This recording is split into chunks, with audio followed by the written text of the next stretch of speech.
नया इंजन किया जाता है ना जी जी। तो उसमें जो है ना बैक कंप्रेशन का मसला आता है, ब्लो मारती है गाड़ी, तो बहुत ज़्यादा परेशान होते हैं गाड़ी वाले भी और साथ में मैकेनिक।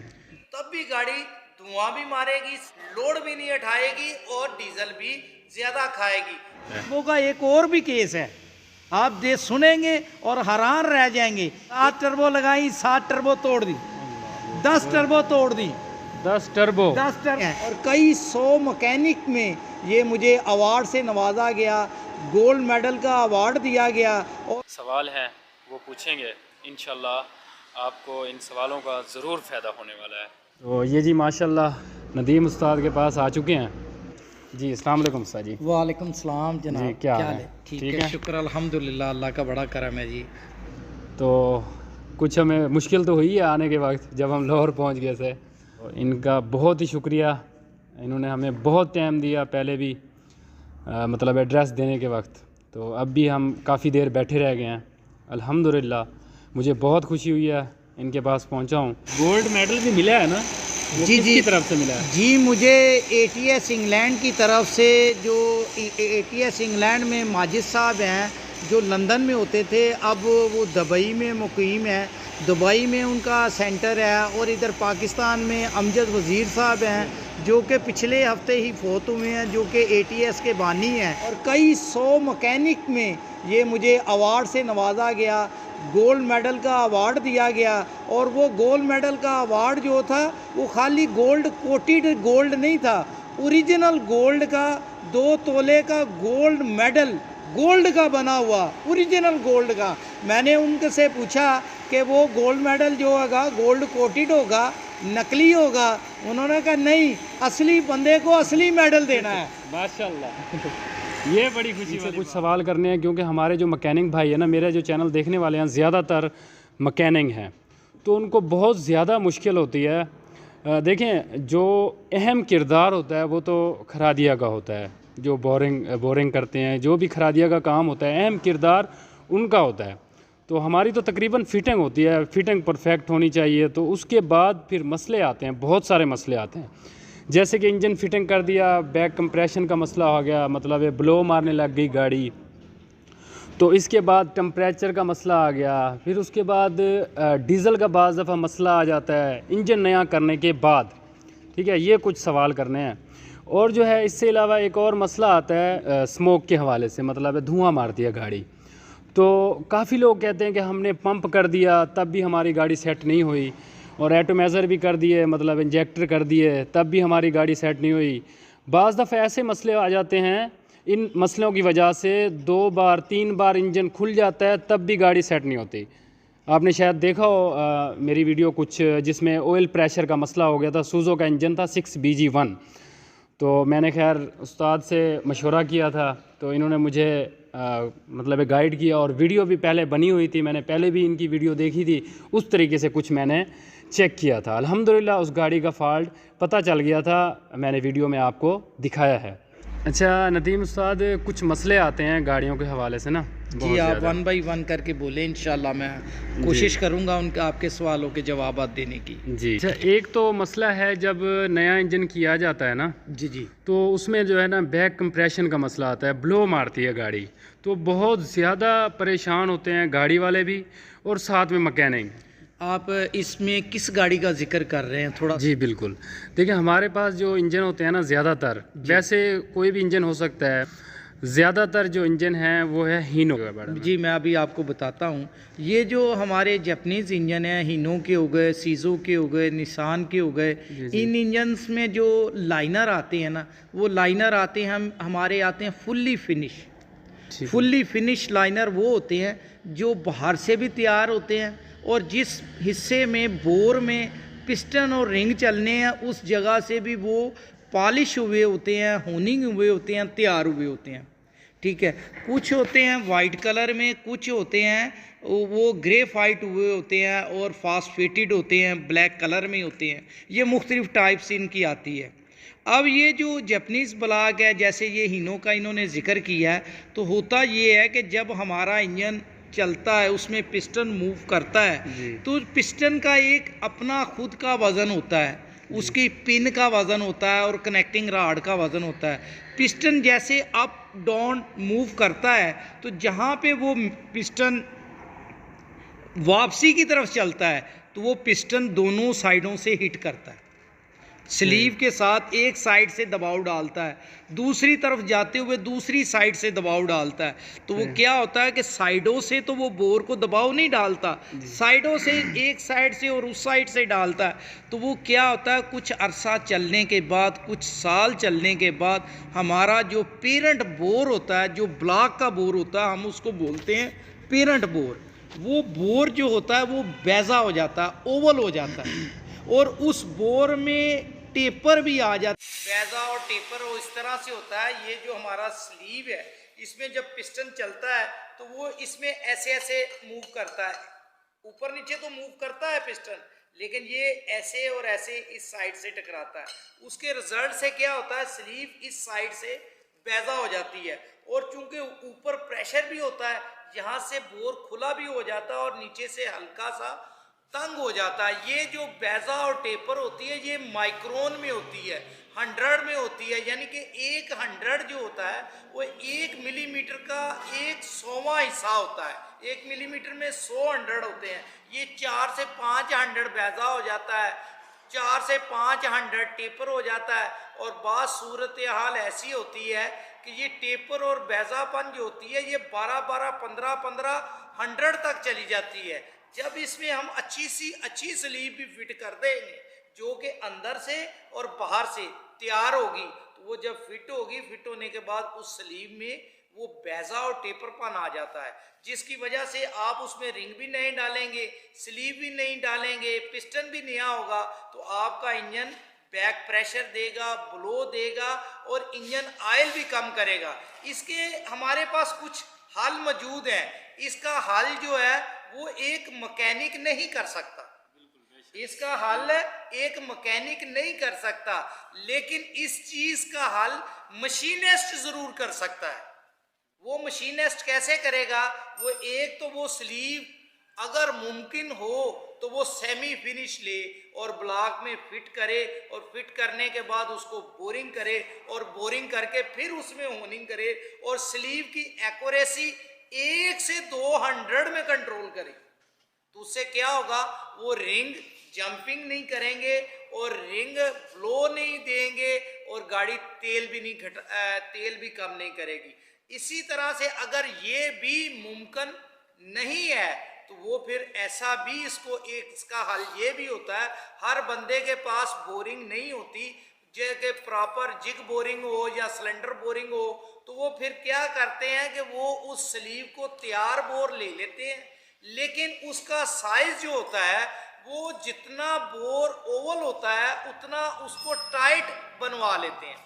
वो फिर क्या होता है, टाइट बनवाते हैं, उसको फिट करते हैं, वो पिस्टन से टाइट होता है, फिर उसके अंदर होनिंग करते हैं, होनिंग करके उसका साइज कंट्रोल करते हैं, फिर उससे ये आपका ब्लो का और बैक प्रेशर का ये मामलात कंट्रोल होते हैं। फर्ज किया कि खरादी का काम नहीं किया गया, जेनवन जैसे फिटिंग मतलब जेनवन जैसे था, नया सामान लेके नया ही फिटिंग कर दिया गया, तो नए के बाद ये क्यों ऐसा मसला आता है? जी उसमें देखें, अगर आपने खरादिये का काम नहीं किया लेकिन स्लीवें तो आपने फिट की ना, स्लीवें जो होती है ना हिनो की जी, वो हाथ से चली जाती है। जी बिल्कुल, वो मैंने बताया, वो हाथ से चली जाती हैं, वो फ्री फिटेड होती हैं। लेकिन जो सबसे पहली बात मैंने बताई है कि जो ब्लॉक होता है वो ही चल चल के ओवल हो चुका होता है, चल के ओवल हो चुका होता है, और उस ओवल होने की वजह से उसमें ब्लो बाई आती है। एक चीज, दूसरी चीज, जो आप बाजार से स्लीव लेते हैं वो आपको कतई तौर पे उस मियार की दोबारा ना तो आपको रिंग मिलता है, ना उस मियार का आपको दोबारा से पिस्टन मिलता है, ना उस मियार का आपको लाइनर मिलता है। जो कंपनी ने OEM फिट किया है वो आपको कतई तौर पे दोबारा नहीं मिलता। जी बिल्कुल, यही बात तकरीबन मेरे से पूछी जाती है बार बार कि हमने नया इंजन कर दिया और ये मसले आ गए। देख लें, आप उस बात से सुन सकते हैं कि जो पार्ट्स है वो हमें ओरिजिनल मिलता ही नहीं है। मैंने आपको बताया है कि आप सेमी फिनिश लाइनर लें या फिर उसको इतना हल्का सा टाइट रख लें कि उसको आप होनिंग प्रॉपर कर लें, उसका आपका हल हो जाएगा। और फिर पिस्टन का भी आपका साइज ऐसा होना चाहिए कि जिसको आप पिस्टन की अगर आप क्लियरेंस करते हैं 5000 अगर आपने पिस्टन फ्री किया है, अब आपने ये देखे ना, ये पिस्टन जो है ये बोर में 5000 की फिलर गेज के साथ फ्री किया है, तो 5000 के हिसाब से अब जो रिंग का गैप है वो आपका 15 से 16 आना चाहिए। अगर आपका पिस्टन का गैप तो 5000 है और आपने 5 की गेज कर दी, 5 दिए 15 16,000 इसका, इससे ज्यादा गैप नहीं आना चाहिए। अगर आपका गैप 22,000 या 24,000 आता है तो फिर इसका मतलब ये है कि या तो आपका जो रिंग है उसका एंड गैप ज्यादा है, या फिर आपका जो पिस्टन है उसका डायामीटर साइज बड़ा है। अगर पिस्टन का साइज भी बड़ा होगा तब भी रिंग का मुंह खुल जाएगा, अगर रिंग का एंड गैप ज्यादा होगा तब भी खुल जाएगा। मैं आपको बताता हूं, मैंने एक, मेरे पास परकिंस के जनरेटर आते थे, उनका रिंगों का जो सेट है वो 18-20 हज़ार रुपए के रिंग आते हैं 3, और हमने 10 साल चले हुए जनरेटर खोले, उनके रिंगों का जो चले हुए रिंग थे उनका रिंगों का गैप जो एंड गैप था ना वो 4500 था। जब नया मार्केट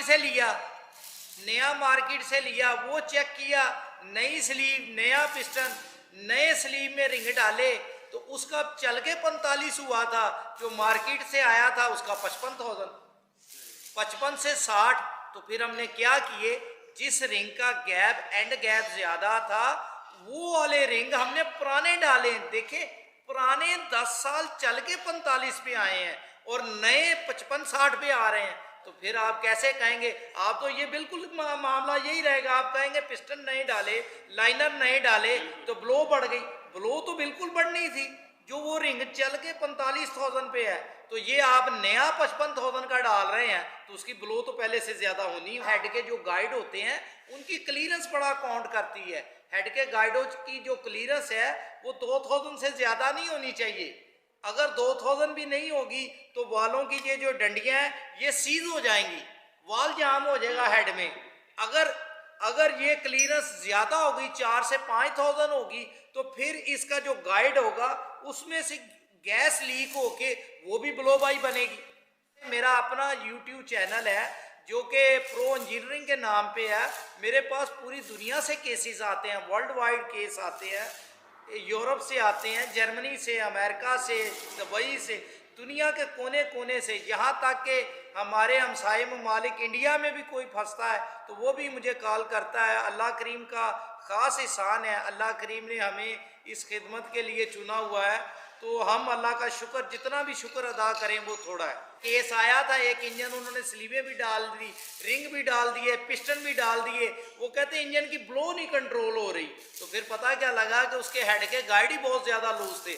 जब ब्लास्टिंग होती है तो टर्बो जो इंजन होता है तो वाल उसका खुला होता है, वाल खुला होता है और ऊपर से टर्बो का प्रेशर होता है। टर्बो से जब प्रेशर निकलता है तो वो जो प्रेशर होता है वो गाइड के जरिए से ऊपर जाता है और टैबलेट कवर से ब्लो बाई बार आ जाती है। ये बहुत ही अहम बात की है, बहुत ही अहम है। मुझे नहीं लगता कि किसी को, जो देखने वाले हैं, जो हमारे मैकेनिक भाई हैं, हो सकता है किसी को तजर्बा हो इस मामले में। बहरहाल बहुत कम चांस है इसके मामले में तजर्बा हो। जेन्युइन इंजन होता है वो तो ठीक होता है। जब इससे इंजन नया किया जाता है तो उसके बाद स्मोक का मसला आता है, धुएं मारने का मसला आता है। और पंप लिबार्ट्री वाला कहता है कि हमारी तरफ से बिल्कुल ओके है, क्योंकि पंप लिबार्ट्री वाले के पास पंप और एटोमाइज़र चला जाता है, ठीक हो गया, और हमारी तरफ आ जाता है इंजन के हवाले से। इंजन के अंदर को मसला तो नहीं है, तो हम ज़्यादातर टैपट क्लियरिंग्स देखते हैं, टैपट सेट करते हैं। टैपट जेन्युइन सेट करने के बाद भी स्मोक का मसला हल नहीं होता, धुएं का मसला हल नहीं होता। और मज़े वाली बात यह है कि बैक कंप्रेशन भी नहीं होता, ब्लो भी नहीं मार रही होती गाड़ी। उसमें ये होता है कि देखें, अगर आपने इंजन नया किया है और बास टाइम ऐसा होता है कि जिस पोजीशन पे आपने हेड की सीटें की हैं, जहाँ पे की हैं, आपने जब दोबारा से वाल लगवाए हैं, सीटें ग्राइंड करवाई हैं, वो पहले से नीचे चली गई हैं। सीटें नीचे चली गई हैं, वालों के जो सर थे यानी कि वालों के जो हेड की थिकनेस थी वो पहले से जो डले हुए थे उनसे बरीक हो गई। एक उसको ग्राइंड भी कर दिया, सीटें भी ग्राइंड कर दी और वो भी हो गया। इसकी वजह भी होती है, इस वजह से भी होता है, सीटें गहरी हो जाती है। दूसरी चीज़ ये भी है, पिस्टन चेंज किए हैं तो जो पिस्टन आपने डाले हैं वो उनकी टॉप की लेंथ, ये वाली लेंथ जो पिन से लेके ऊपर तक होती है, अगर उस कंपनी ने वो टॉप लेंथ 5000 या 10,000 कम रखी है तो उसकी वजह से भी उसका कंप्रेशर रेशो खराब हो जाता है और ये फर्क आ जाता है। और बास टाइम ऐसा भी होता है कि जो पुराना इंजन होता है उसका कंप्रेशर रेशो ज़्यादा होता है क्योंकि पिस्टन की टॉप पे भी कार्बन जमा होती है, खड्डे के अंदर भी कार्बन जमा होती है, हेड के ऊपर भी कार्बन जमी होती है, वालों के सरों पे भी कार्बन जमी होती है। तो पुराना इंजन होने के बावजूद उसकी कंप्रेशर रेशो जो होती है अच्छी होती है। जब हम नया इंजन करते हैं हम पिस्टन को भी टॉप साफ करके डालते हैं, खप्पे को भी साफ करके डालते हैं, वालों के सरों पे जो कार्बन लगी हुई है उसको भी साफ करते हैं, हेड पे जो लगी हुई है उसको भी साफ करते हैं, तो उसका कंप्रेशर रेशो जो होती है वो कम हो जाती है। वो कुछ अरसा चलता है, कार्बन उस पर बाउंड होता है तो फिर वो उस पोजीशन पे आता है। एक चीज़, दूसरी चीज़ ये भी होता है कि जब हमारे नोज़ल जो करते हैं, नोज़ल करने के लिए कुछ नोज़लें ऐसी होती हैं कि जिनके ऊपर एडजस्टिंग बोल्ट होते हैं, कुछ नोज़लें ऐसी होती हैं कि जिसमें एडजस्टिंग बोल्ट नहीं होते।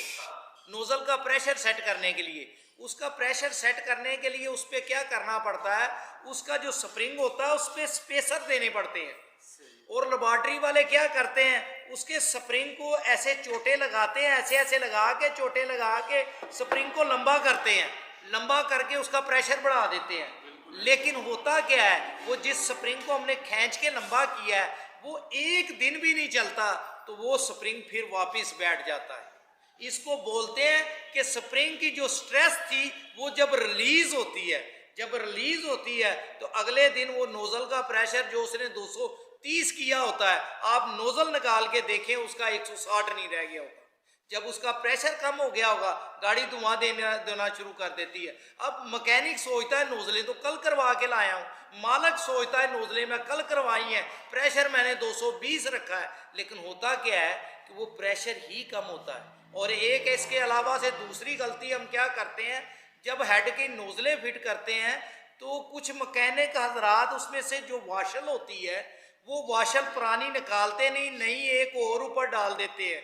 नोजल जो हेड के अंदर, पिस्टन के अंदर ऐसे, ये हेड का बोर है ये वाला हो, तो हेड में से ऐसे नोजल ये निकली हुई है। जब आप नोजल आप करेंगे डबल वाशल डालेंगे तो ये ऊपर हो जाएगी, थोड़ी सी वाशल ऊपर होने से उसका जो स्प्रे है वो प्रॉपर नहीं होगा, उससे क्या होगा वो गाड़ी धुआं देना शुरू कर देगी। बिल्कुल, ये जो मसला है ना, ये शायद मेरी वीडियो आपने देखी हो, वो भी पेशावर से जलील थे और पता नहीं कितनी बार उन्होंने नज़लें चेंज करवा ली, ठीक है, उसके जो अंदर नोजलें होती है वो चेंज करवा ली और भी कुछ काम कर दिए गए और मसला यही निकला। मोटी थी, कुछ में पतली थी, कुछ के जो इंजेक्टर के बुश होते हैं उनके अंदर मसला था, मैजिक लगा के फिट कर दिया था तो उसकी वजह से भी ऐसे ही ऊपर आ गई थी। और उसमें मेरे पास ऐसे केसेस आए हैं, इंडिया से एक आया था 4 सिलेंडर इंजन था कि उसके 3 सिलेंडर चलते थे, चौथा सिलेंडर चलता ही नहीं था। मैंने उसको कहा नोजलें बदलें, नोजलें बदली, नोजल बदल के लगाई, वो भी नहीं चल रही थी। फिर जब उसमें चेक किया गया तो पता क्या चला कि वो जो वाला बोर चल ही नहीं रहा था, धुआं देने की तो दूर बात, बोर ही नहीं चल रहा था। 3 सिलेंडर चल रहे थे, चौथा सिलेंडर चल नहीं रहा था, तो उसमें से 3 वाशलें निकल आई। और इसी तरह एक जद्दा में एक इंजन था, वो पिछले 3 बार उन्होंने ओवरहॉलिंग किया तो उसमें भी यही फॉल्ट निकला, किसी में 1 वाशल, किसी में 2 वाशल, किसी में 3 वाशल। तो वो फिर दोबारा से उन्होंने सारी वाशलें निकाली। माशाल्लाह से वो जद्दा में इंजन जो 3 बार ओवरहॉलिंग होने के बाद भी नहीं ठीक हुआ, वो माशाल्लाह से ठीक हो गया। अच्छा, एक और सवाल था, ये मसला शायद मतलब ज़्यादातर तो पंप लेबॉर्ट्री वाले की तरफ जाता है जो गाड़ी के डीजल के हवाले से है, क्योंकि डीजल बहुत ज़्यादा महंगा है, आपको पता है कि उसके हवाले से ऐसा होता है इंजन भी खुल जाता है, इंजन भी कर देते हैं, तकरीबन 3 से 4 बार पंप भी कर देते हैं। पंप ज़्यादातर जो है प्लंजरी पंप होते हैं, तो पंप करने के बाद भी गाड़ी सेट नहीं होती तो इंजन करने के बाद भी सेट नहीं होती। क्या उसमें ऐसा कुछ है खरादी के हवाले से, मतलब हेड रिपेयर करने के हवाले से डीजल के साथ लिंक है? आपकी डीजल की जो एवरेज है उसका आपका डायरेक्ट लिंक आपके हेड और आपके टाइमिंग के साथ है। अगर आपका हेड प्रॉपर नहीं हुआ, सीटें प्रॉपर प्रेशर नहीं बना रही, तो फिर क्या होगा कि आपका वो जो होगा ना वो प्रेशर लीक होगा और आपके डीजल की एवरेज खराब होगी। इसके अलावा अगर आपका टाइमिंग एडवांस होगा तब भी गाड़ी गर्म भी होगी और डीजल भी ज़्यादा खाएगी।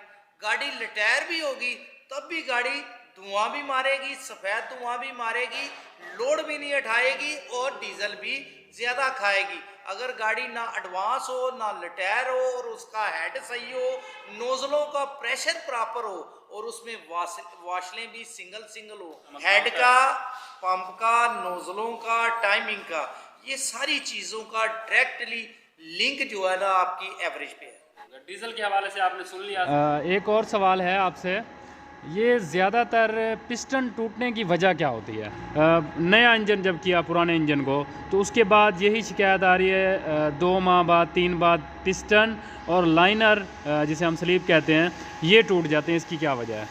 देखें, ये जब तक पहली बात है कि पिस्टन का देखना पड़ता है कि पिस्टन पहले टूटा है कि लाइनर पहले टूटा है, कि आया कि पिस्टन का लॉक निकला है। ये सारे मामलात होते हैं। बाज़ ऐसी पोजीशनें होती हैं कि हम जब यहाँ पे लॉक डालते हैं पिस्टन में, इस जगह पे जो लॉक लगाते हैं वो उसमें लॉक तो लग जाता है लेकिन वो उसमें फ्री घूम रहा होता है।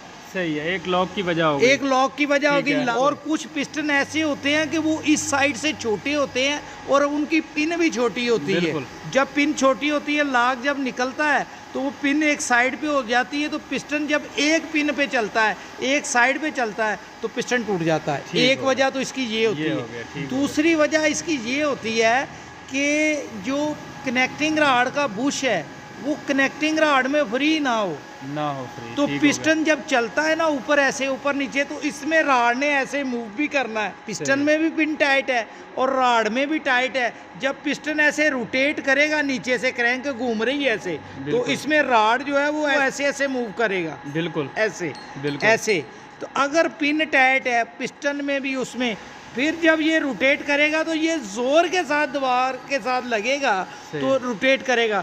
जब रोटेट करेगा जोर के साथ बेंड होगा। एक तो लोड की हीट, एक जो खुद पिस्टन को मुड़ने के लिए जोर लग रहा है उसकी हीट जो दीवार के साथ पैदा होगी तो इस पिस्टन में ज़्यादा हीट जनरेट होगी। अब मैं ये कहूँगा कि बुश के टाइट हो जाने की वजह से पिस्टन भी सीज हो जाता है और पिस्टन सीज हो जाता है तो सीज हुआ पिस्टन टूट भी सकता है। बिल्कुल। और इसके साथ फर्ज किया लाइनर टूटा है। हाँ, लाइनर अगर टूट गया, पिस्टन नहीं लाइनर टूट गया है, तो ये जब लाइनर हम फिट करते हैं ना ब्लॉक में, जो फ्री फिटेड लाइनर होते हैं, अगर ये हल्की सी प्रेस फिटिंग ना हो तो होता ये है कि ये कॉलर से यहाँ से स्लीव टूट जाती है और स्लीव नीचे चली जाती है, वो फिर रिंग भी तोड़ देती है, पिस्टन भी तोड़ देती है। हाँ, यहाँ पे एक चीज़ मैं कहना चाहूँगा, जो रीजनल फिटिंग होती है ना हीनो की, वो बिल्कुल फ्री होते हैं ऐसे, बिल्कुल वो बिल्कुल सही चलते हैं।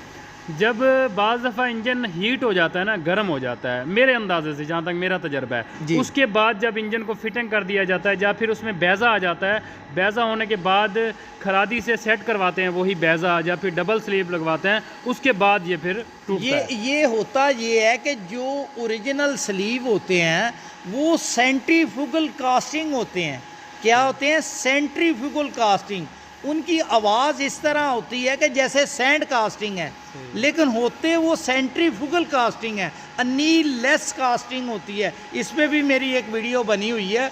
वो जब सेंट्रीफ्यूगल कास्टिंग होते हैं उन स्लीवों के कॉलर नहीं ब्रेक होते, वो आवाज़ तो ऐसे आएगी कि जैसे सैंड कास्टिंग है, लेकिन आवाज़ आएगी सैंड कास्टिंग जैसी, लेकिन मजबूती उनकी सेंट्रीफ्यूगल कास्टिंग की ऐसे ही होती है जैसे डाई की स्लीव होती है, तो उनकी कॉलर नहीं ब्रेक होती। मेरे ख्याल में बहुत कुछ आपको सीखने को मिल रहा होगा। वीडियो आपको अच्छी लगी हो, इसमें कुछ भी आपको सीखने को मिल रहा हो, वीडियो को आपने लाइक ज़रूर कर देना है। एक और सवाल है, ज़्यादातर टर्बो लीकेज होने का क्या मसला हो जाता है? इसमें टर्बो लीकेज का ये मसला ये होता है, एक तो टर्बो चल चल के उसके जो बुश हैं वो डीले हो गए हों, उसके जो साइडों पे सीलें होती हैं वो ख़राब हो गई हों, या फिर उसमें जो उसकी ऑयल की सप्लाई है अगर वो ज़्यादा दे दी जाए, उसमें जो टी लगी हुई है, जेन्युइन टी लगी हुई है ब्रीच सुराख वाली, अगर आपने उसमें मोटे सुराख वाली टी लगा दी है तो टर्बो को जितना तेल चाहिए उससे ज़्यादा तेल जब जाएगा टर्बो को तो वो फिर टर्बो लीक ही होंगे। और दूसरी चीज़ ये भी होता है कि अगर इंजन का आपका ब्लो बाई प्रेशर ज़्यादा हो तो उसकी वजह से भी टर्बो लीक होते हैं।